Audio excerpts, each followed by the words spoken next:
Welcome to Newcastle Family History Society podcasts. The Newcastle Family History Society, located on Awabakal land in Newcastle, New South Wales, Australia, provides support for those interested in family history. This podcast is an audio extract from a presentation given by Dr. Jude Conway at the Society's Female Convicts of the Hunter Valley seminar in March 2025. Transported at just 19 years of age for a minor crime, Elizabeth Hannell's journey from a London servant girl to a foundational figure in Newcastle's colonial history is one of resilience, reinvention and raw determination. Through hardship, scandal and strength, Elizabeth forged a legacy not only through her own tenacity but through the public service of her children, who rose to become mayors, magistrates and pioneers of Newcastle society. Join Jude Conway as she reveals the life of Elizabeth Hannell, a mother of Newcastle. Okay, so Elizabeth Hannell. Firstly, I'd also like to pay my respects to the original owners of the unceded Awabakal land we're on, who are sadly invisible in my talk, although they would have been around at the time. Also, I pay special tribute to the research of Del Foster, who is 3 times great-granddaughter of Elizabeth Hannell, who has done most of the work for her. There's an article in They Sent Me More, the publication about Elizabeth. It's got both our names on, but a lot of the work in that article was done by her. Now, Elizabeth Hannell, we think, was born in November about 1792, in the county of Berkshire, which I've discovered is where Windsor Castle is, and fairly close to London. All we know of her childhood is that she didn't learn to write. As a teenager, Elizabeth was employed by the Maxons in Portman Square in what was then called Marylebone, now Marylebone, in the county of Middlesex, which is now part of Greater London. Mrs. Maxon took in washing and Elizabeth assisted her.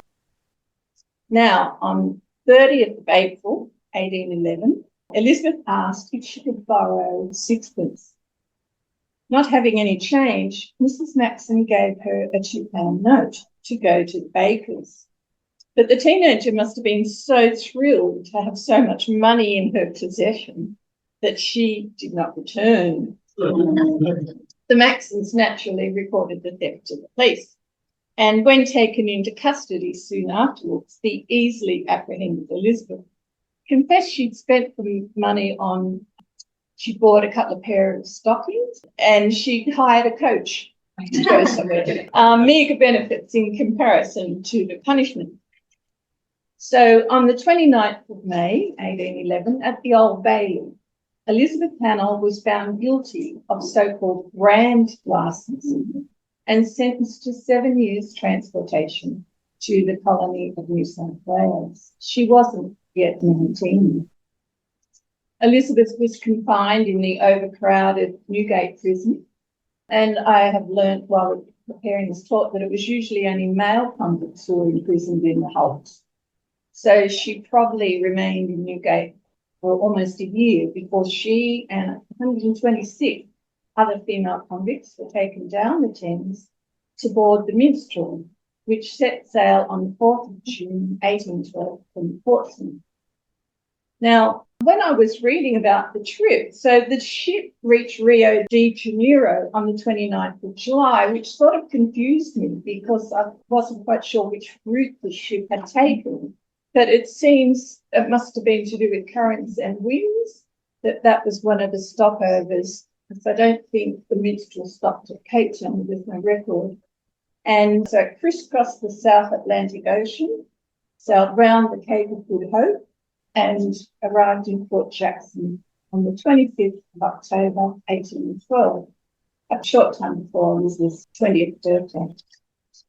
3 days later, Elizabeth and the other female convicts from Minstrel who hadn't yet been assigned were taken 20 miles up the river, and they were installed in the female factory, which was then the top floor of the male prison. It was a wool and linen factory, a pseudo-labour exchange, and marriage agency. And the women worked in the factory by day and some of them slept there at night. Elizabeth took up with James Walton, a 6-foot-tall, muscular constable and scourger who whipped recalcitrant convicts when he was ordered. Elizabeth herself was 5'4.5", which was actually, now it's about below average. But at that time, when you read the size, if you go through, they said more, a lot of women were under 5 feet. So she would have been fairly tall for her time. She had flaxen coloured hair, hazel eyes, and a fair to ruddy complexion. Now, Walton, he was born in Lancashire and he had been a Coldstream guard before being found guilty of theft, and he was transported to New South Wales for life.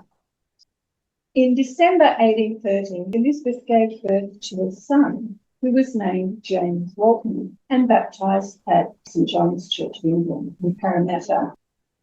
She bore 2 more sons to James Walton, one in 1815, who was baptised John Walton, and the third, Jessie Walton.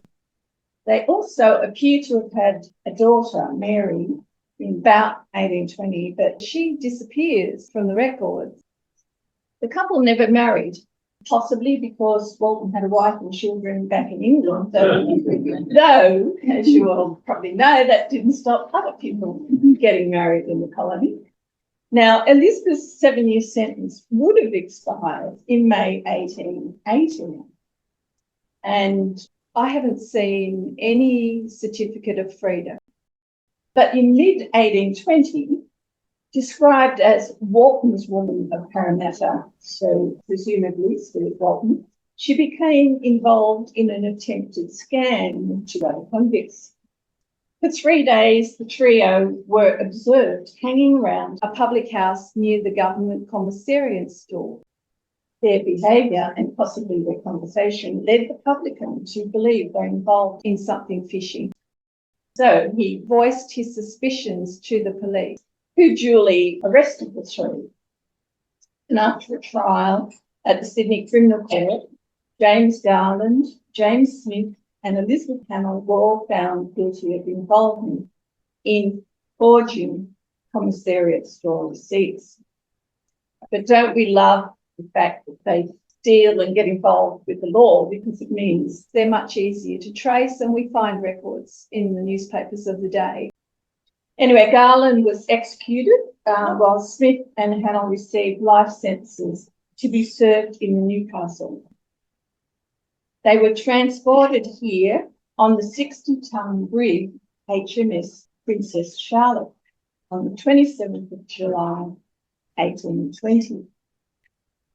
And after offloading Hannell and Smith, amongst others, the Princess Charlotte sailed to Hobart, then headed back to Sydney and was never seen again. It had been built in Newcastle. Now, in Newcastle at the time, there was a population of 954. 52 children were living in Newcastle, but conditions were still very harsh, which could be why Elizabeth Hannell did not take her sons with her, even though the youngest, Jessie, would have only been 2 or 3, or she was not allowed. But with females only 10% of the population, it is not surprising that on the 10th of May, 1821, a daughter was born to Elizabeth Hannell and to a convict named John White, who, having a common name, is hard to pin down. On 9th of September, their baby was baptised Mary Ann White at Christchurch, presumably by the Church of England Reverend George Augustus Middleton, who had been appointed to Newcastle in December 1820. John White seems to have died sometime later. After the penal settlement was relocated to Port Macquarie in 1823, Newcastle was declared a free town, although many convicts remained to work in the mines and on the breakwater, and Elizabeth Hannell stayed on, assigned to government employment. The Aldine Centennial History of New South Wales provides information that Elizabeth's son Jesse came to Newcastle in 1823, which could have been when it became a free town. An old listing of members of the Legislative Assembly states that James Hannell also came to Newcastle as a child, so presumably John came as well. The boys attended the cathedral school. Interestingly, Elizabeth's three sons began using the family name of Hannell.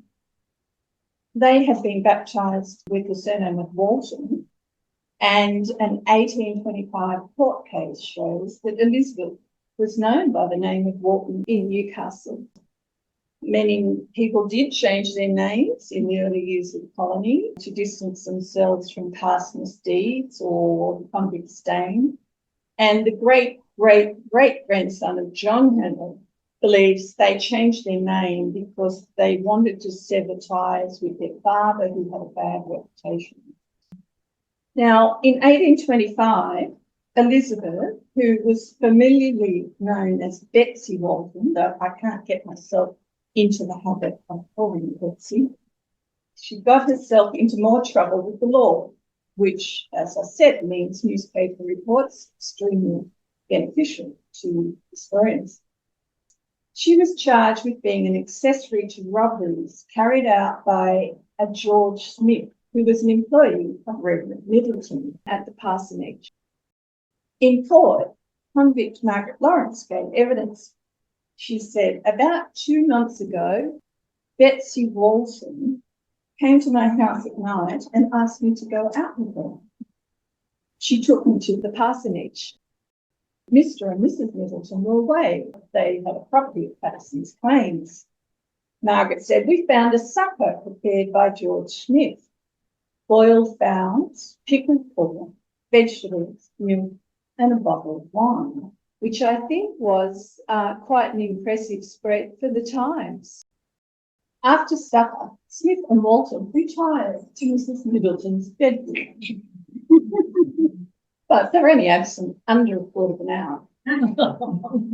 When they came back, Margaret Lawrence testified that Elizabeth had a piece of striped muslin, which she had since used as trimming on a gown. Elizabeth declared that she bought the muslin in the marketplace of Sydney about 10 months previously. Anyway, George Smith was found guilty of various robberies, but he was also found guilty of harbouring improper persons at unreasonable hours at a parsonage. He was sentenced to 50 lashes and returned to his forgiving master, while the improper Elizabeth Hannell was sentenced to transportation to Port Macquarie. The sentence must have been changed back to assignment in Newcastle because she continued living in the town. Now, the court case provides evidence that Elizabeth could sew, as was most women could in those times, and was making use of the shortage of women to trade sex for rolls material, which were not only expensive, but probably in short supply. In 1826, Elizabeth Hannell was again in court, but this time to give evidence about sexual assault of her little Mary Ann, who was only barely 5 years old. Elizabeth stated, on Saturday morning, I discovered on examining the linen of my little girl that she was in a very bad state from a serious injury she had sustained, and asked her what had caused it. She showed me the house where it happened and pointed out Atkinson. She told me I was away at the time drawing rations and that Atkinson had whipped her before he made the attempt. William Cooper gave evidence. He said, on Saturday last, I was in the skilling adjoining to that where Atkinson lives, and I saw the little girl crying. She informed me that someone had been hurting her. Cooper formed an impression that Atkinson had been doing something wrong with the child. A doctor who examined Marion found a considerable degree of inflammation and heavy discharge arising from the violence of the private parts. He also examined Atkinson, who he found was not diseased. After hearing all the evidence, the magistrate decided that Thomas Atkinson was not guilty of the offence because he was not diseased. And now this to me is a very upsetting case which suggests that Atkinson did interfere with Marianne, even though the magistrate found otherwise. And it certainly proves that Newcastle in those years was not a safe place for young girls. Now, the same year, 1826, Elizabeth Hannell applied to marry John Butler Hewson, who had arrived in Sydney aboard the convict ship Mangles in 1820 and who was a constable in the Newcastle district. But Reverend Middleton refused to publish the marriage bans because he considered Elizabeth a very bad character. As her descendant Del Foster surmised, what really must rankle the Reverend was the idea of Elizabeth sullying his wife's bed. Middleton, remember, had also baptised Elizabeth's daughter to John White, so would have considered her a very loose woman.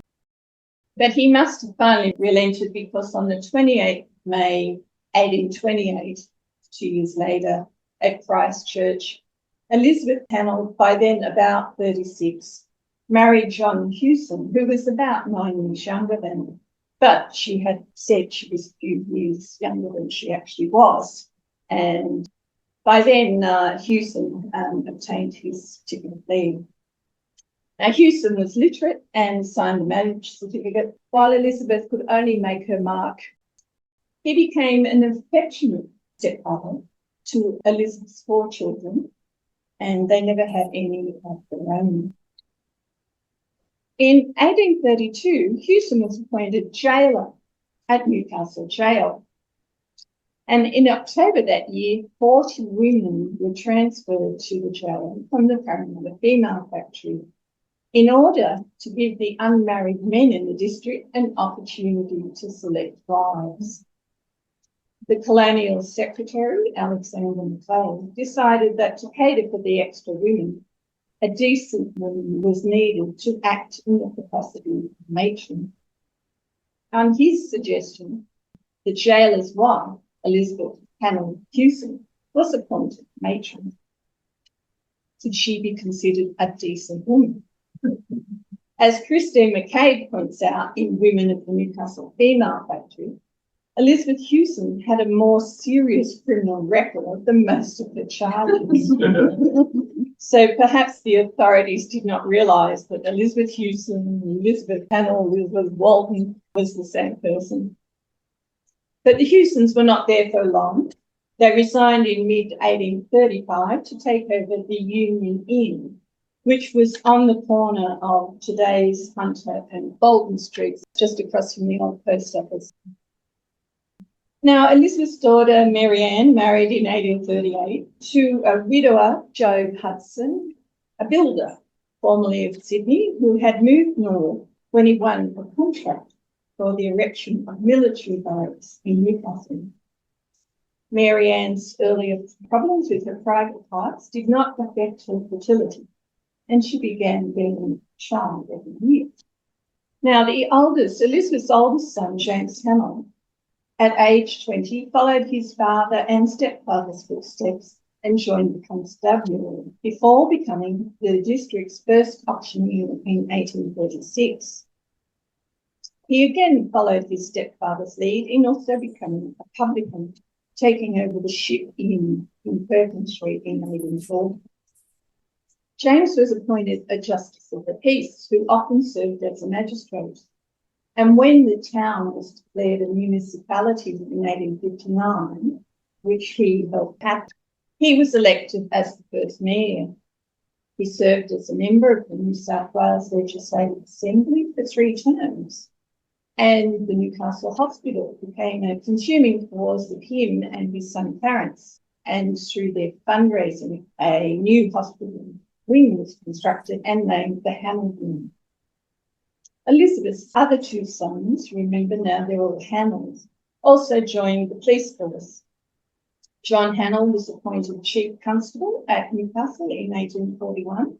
However, in 1842, he was granted a publican's licence for the Wheatsheaf Arms on the Hunter River at Hexham, which was to become the changing post for the Maitland to Newcastle coaches. He became a very wealthy publican and landowner. The youngest brother, Jesse, took over the job of Chief Constable when John became a publican, and was also appointed Inspector of Distilleries, responsible for closing down a rash of illicit distilleries. And in 1859, Jesse Hannell became the first lighthouse keeper at Nobbins. The sons all grew to be very big like their father and very stout. In fact, James Hannell, the one that became a member of the Legislative Assembly, was the stoutest man in the Assembly when he was a member. Now, there's many more accounts of the numerous civic activities of Elizabeth's sons, and they're easily traced if anyone's interested. Now, in 1842, after giving up the Union Inn licence, Elizabeth's husband, John Hewson, became the short-lived licensee of both the Governor Gibbs Hotel at Wollongong and the Rose and Crown in York Street, Sydney. But around that time, there was a drought, bad drought, and a downturn in the pastoral industry. It sent New South Wales into a depression. And also the Wollongong Hotel was close to the Great North Road, which was recently constructed, which ended up not getting the number of people using it because there were a lot of bushrangers, made it a dangerous place. Anyway, Hewson very quickly claimed insolvency due to debts totalling nearly, he said, £1,000. The New South Wales government disputed this claim, and some of Hewson's statements in the Constituent Court case give insights into the family finances. I do not recollect telling anyone that Mrs. Hewson had placed £700 in one of the Sydney banks, he stated, or that the money had been paid into the bank in the name of Mrs. Hannell. She never told me she had more than 4 or 5 sovereigns.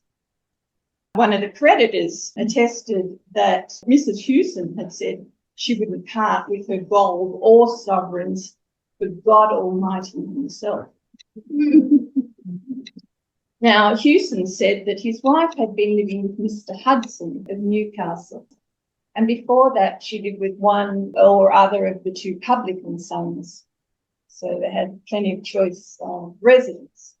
And he swore that the James Hannell, his stepson, had not given him a promissory note for £100 and insisted he was living upon money his stepdaughter, Mrs. Hudson, had sent to her mother, who had forwarded to him.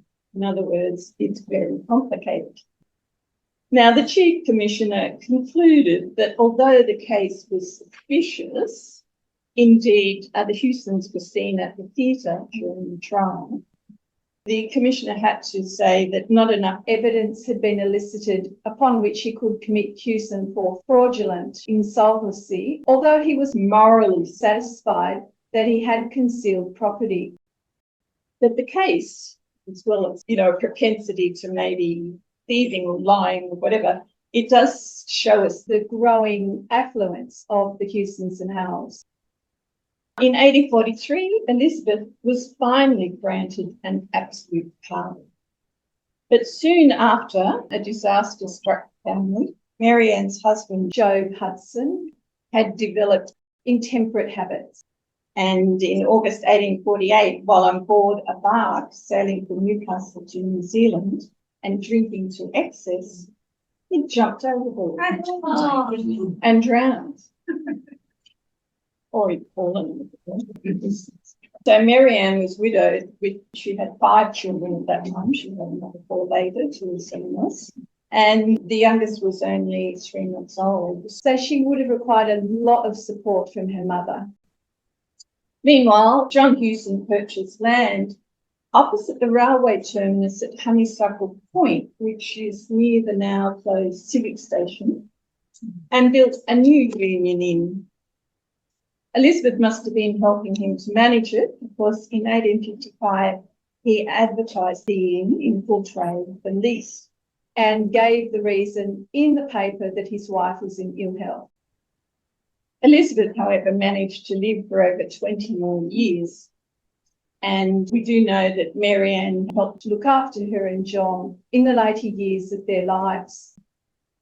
Now, her husband, Elizabeth's husband, John Hewson, who I think brought order and affluence to her life, died in January 1874, and only 3 months later, Elizabeth, described as a colonist of 60 years standing and a 40-year resident of Newcastle, died herself at her residence in New Common Street, between Scotland and King Street, at the age of 80. Notwithstanding the heavy rain, her remains were followed to the grave by a large funeral cortege. Now, Elizabeth was buried with her husband in lot 112, Christchurch Cathedral. So if you're standing at the back of the cathedral and where all the burial part, close by is where John Hewson and Elizabeth Hannell are buried. Now, Elizabeth's grandson, Edward Hewson Hudson, filed her death certificate and seemingly did not know the names of her children. I wondered what had happened to the close family links of earlier years, or did the Hannell sons ask to be left off the certificate to hide their connection to a former convict? When James Hannell died, there was no mention of his mother in the lengthy obituaries, nor was his convict heritage mentioned in any 19th or early 20th century articles about the first mayor of Newcastle. It was not until, the 90s and 70s and 80s when convict ancestry began to be perceived less as a stain and more as a source of pride that his mother was again included in his story. And I think Dell Foster found that when she was starting to talk about the family history, some of the descendants did not want to believe there'd been convicts. They did not want to know about it. But I think there's a descendant of Elizabeth Hannell here today, who I was fortunate to meet a little while ago, and she seems quite proud to have had Elizabeth Hannell as some of her forebears. I didn't actually count up. I mean, Jane, John and Jessie, so they were all Hannells. They had a few children amongst them.